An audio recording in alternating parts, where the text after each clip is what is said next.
Parliament ఎన్నికల తర్వాత కేంద్ర మంత్రిగా నరేంద్ర మోడీ గారి ప్రభుత్వంలో బాధ్యతలు చేపట్టిన తర్వాత మొదటిసారి స్వామివారి ఆశీస్సుల కోసం రావడం జరిగింది. చాలా సంతోషం.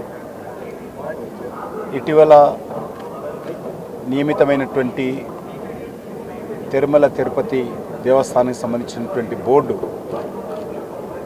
మొదటి సమావేశంలో కొన్ని సానుకూలమైనటువంటి అద్భుతమైనటువంటి నిర్ణయాలు తీసుకోవడం జరిగింది. నేను ముఖ్యంగా ఈ నిర్ణయాలు తీసుకున్నందుకు బోర్డు చైర్మన్ గారికి, అదేవిధంగా సభ్యులందరికీ, రాష్ట్ర ప్రభుత్వానికి కూడా ధన్యవాదాలు తెలియజేస్తా ఉన్నాను. ముఖ్యంగా గత అనేక సంవత్సరాలుగా, దశాబ్దాలుగా చర్చ జరుగుతున్నటువంటి అంశం, కొన్ని ప్రముఖ దేవస్థానాలలో అన్యమతస్థులు ఉంటున్నారు. కారణంగా కొన్ని అక్కడక్కడ ఇబ్బందులు వస్తున్నటువంటి విషయం మనం స్వయంగా చూశాము. కాబట్టి ఈ నిర్ణయము అన్యమతస్థులు ముఖ్యంగా దేవాలయ పరిసర ప్రాంతాల్లో ఉండకుంటే చాలా బాగుంటుంది అనేటువంటి విషయము చాలా చర్చ జరిగింది. ఈరోజు తిరుమల తిరుపతి దేవస్థానానికి సంబంధించినటువంటి ట్రస్ట్ బోర్డు మొదటి సమావేశంలో అన్యమతస్థులు మరి ఉంటే వాళ్ళను వేరే ప్రాంతానికి పంపిస్తామనేటువంటి నిర్ణయం తీసుకోవడం ఏదైతే ఉన్నదో నేను చాలా సంతోషం వ్యక్తం చేస్తూ ఉన్నాను, హర్షం వ్యక్తం చేస్తూ ఉన్నాను, స్వాగతం పలుకుతూ ఉన్నాను. ఎక్కడైనా సరే ఏ మతమైనప్పటికీ కూడా వారి వారి మత విశ్వాసాలు ఉన్నటువంటి వాళ్ళే ఆ ప్రాంగణంలో పనిచేస్తే బాగుంటుంది అనేది నా అభిప్రాయం. అది ఏ మతమైనప్పటికీ ప్రధానంగా మన హిందూ దేవాలయాల్లో కూడా అనేక ప్రాంతాల్లో కూడా అన్యమతస్థులు రావడంతో కొన్ని మనస్పర్ధలు, అభిప్రాయ భేదాలు, విశ్వాసం లేకపోవడము, ఈ రకమైనటువంటి సంఘటనలు జరగడము ఎవరికి కూడా భావ్యం కాదు. కాబట్టి ముఖ్యంగా మన యొక్క హిందూ దేవాలయాలలో ఈ రకమైనటువంటి అన్యమతస్థులు ఉండడంతో అభిప్రాయ భేదాలు రావడము మరి జరుగుతున్నటువంటి విషయం మనకు తెలుసు. దీన్ని సానుకూలంగా నిర్ణయం తీసుకోవడము నేను మనస్ఫూర్తిగా స్వాగతం పలుకుతా ఉన్నాను. మరొక విషయము, ఇక్కడ తిరుమలలో ప్రత్యేకంగా రాజకీయపరమైనటువంటి ఉపన్యాసాలు కానీ, రాజకీయపరమైనటువంటి కార్యక్రమాలు కానీ, రాజకీయపరమైనటువంటి అభిప్రాయాలు కానీ వ్యక్తం చేయకుండా ఉండాలి అనేటువంటి నిర్ణయం కూడా ఈ సమావేశంలో తీసుకున్నారు. ఇది చాలా సంతోషము.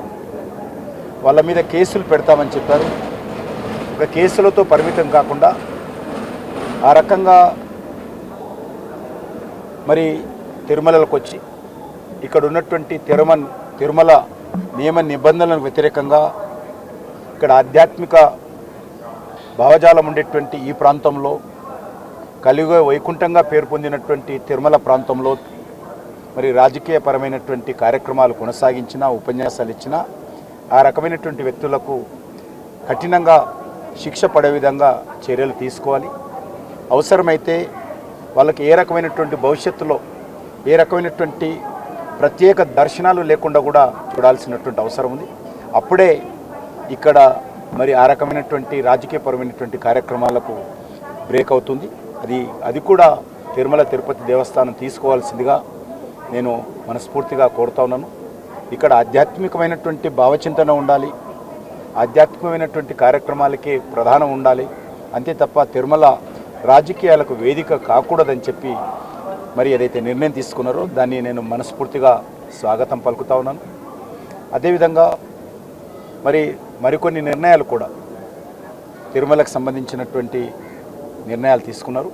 అది మరి ప్రసాదాల విషయంలో కావచ్చు, ఇక్కడ జరుగుతున్నటువంటి మరి ప్రత్యేక పూజల విషయంలో కావచ్చు, వాటన్నిటిని కూడా భవిష్యత్తులో ఇదే పట్టుదలతో మరి ముందుకు సాగాల్సిందిగా, ఇటీవల జరిగినటువంటి కొన్ని సంఘటనలు మన తిరుమల తిరుపతికే కాకుండా దేశమంతా, ప్రపంచమంతా హిందువుల హృదయాలలో బాధ కలిగిన విషయం మనకందరికీ తెలుసు. ఆ రకమైనటువంటి సంఘటనలు పునరావృతం కాకుండా మరి ఈ యొక్క తిరుమల యొక్క పవిత్రతను, కోట్లాది మంది యొక్క ప్రజల విశ్వాసాన్ని కాపాడాలని నేను ఈ సందర్భంగా కోరుకుంటున్నాను. సార్, అదేవిధంగా టూరిజం సంబంధించిన టికెట్లన్నీ అన్ని రాష్ట్రాలకు సంబంధించి తీసేశారు. దాని మీద మీ అభిప్రాయం? ఇంకా నేను డీటెయిల్గా తెలుసుకోవాలి. అక్కడ వచ్చినటువంటి దాని ప్రకారము కొన్ని టూరిజం టికెట్లు దుర్వినియోగం అవుతున్నటువంటి విషయం చెప్పడం జరిగింది. ఎందుకంటే తిరుమల పర్యాటక శాఖకు సంబంధించినటువంటి వాళ్ళు రారు. ఇక్కడ వచ్చేవాళ్ళు భక్తులు వస్తారు, ఆధ్యాత్మికమైనటువంటి వాళ్ళు వస్తారు. వాళ్లకు ప్రాధాన్యత ఇవ్వాలి తప్ప పర్యాటకులకు కాదు. తిరుమల పర్యాటక కేంద్రం కాదు. ఎప్పటికైనా కూడా ప్రత్యేకంగా హిందూ విశ్వాసం మీద, హిందూ దేవాలయాల మీద, హిందూ దేవతల మీద విశ్వాసం ఉన్నటువంటి వాళ్ళే రావాలి, కానీ పర్యాటకులు కాదు. అదే కాకుండా మరొకటి మంచి కార్యక్రమం ఏంటంటే తిరుమలలో ఉన్నటువంటి, తిరుపతిలో ఉన్నటువంటి ప్రజలకు మరి ఇక్కడ దర్శన సౌకర్యం కూడా కల్పించాలని నిర్ణయం తీసుకున్నారు. ఇది వాళ్ళ హక్కు. ఎందుకంటే అనేక సంవత్సరాలుగా సాంప్రదాయం ఉంది. ఆ సాంప్రదాయాన్ని పునరుద్ధరించడం కూడా తిరుమలకు సంబంధించినటువంటి భక్తులకు ప్రత్యేక దర్శనం ఇచ్చేటువంటి కార్యక్రమం ఏదైతే తీసుకున్నారో అది కూడా సానుకూలమైన నిర్ణయం అని చెప్పి నేను భావిస్తాను.